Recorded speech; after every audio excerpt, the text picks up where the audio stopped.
Isa rin sa mga istoryang sinubaybayan ng ating mga kababayan itong mga nakalipas na araw ay ang tensyon sa pagitan ng Pilipinas at China kaugnay ng usapin sa West Philippine Sea. Ayon kay Pangulong Aquino, patuloy na igigit ng Pilipinas ang karapatan nito sa West Philippine Sea. Iginit naman ng Pangulo na patuloy niyang ipagtatanggol ang soberenya at teritoryo ng Pilipinas. Narito ang ulat ni Rocky Ignacio. Muling iginit ni Pangulong Aquino ang karapatan ng Pilipinas sa pangalagaan ng teritoryong saklaw ng bansa. Sinabi ito ng Pangulo sa harap ng umano'y posibleng epekto sa relasyon ng Pilipinas at China sa pagsusumite ng memorial sa International Tribunal on the Law of the Sea o ITLOS kaugnay ng pinag-aagawang teritoryo sa West Philippine Sea. Can I refer to the Constitution? This is Article 2, Section 7, State. Can I read it verbatim? The state shall pursue an independent foreign policy, and in its relations with other states, the paramount consideration shall be national sovereignty, territorial integrity, national interest, and the right to self-determination. Okay. So, ano ba options natin with regards to the whole issue of the West Philippine Sea and the South China Sea? I subscribe to this oath when I assumed office. No, I have to defend national territory and our sovereignty. Nagsalita ang Pangulo sa harap na rin ng pinakahuling panghaharas umano ng Chinese Coast Guard sa mga Pilipinong sundalo sa Ayungin Shoal.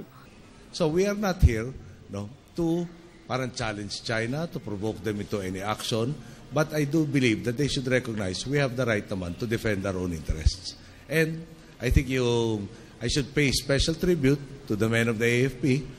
We had men who had to be provisioned in Ayungin Shoal. They accomplished the mission without, I believe, para increasing the tension, and we did it in a way na didn't pose a threat to any other country. Again, consistent with our peaceful approach. But we had to change the personnel there and provide them the wherewithal to survive on Ayungin Shoal.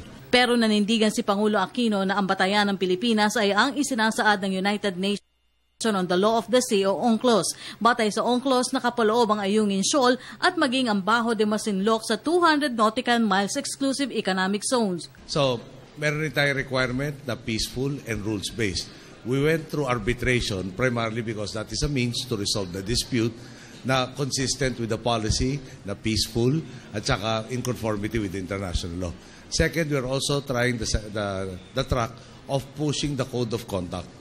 2002, diniscuss yung code of conduct, hindi magkasundo, naging DOC. 10 years after in Phnom Penh, we reiterated, 10 years after, wala pa rin yung code of conduct.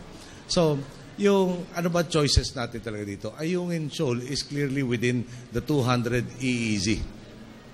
That is granted to us by UNCLOS. UNCLOS, sinubukan na may rules-based na every coastal state has certain entitlements and rights.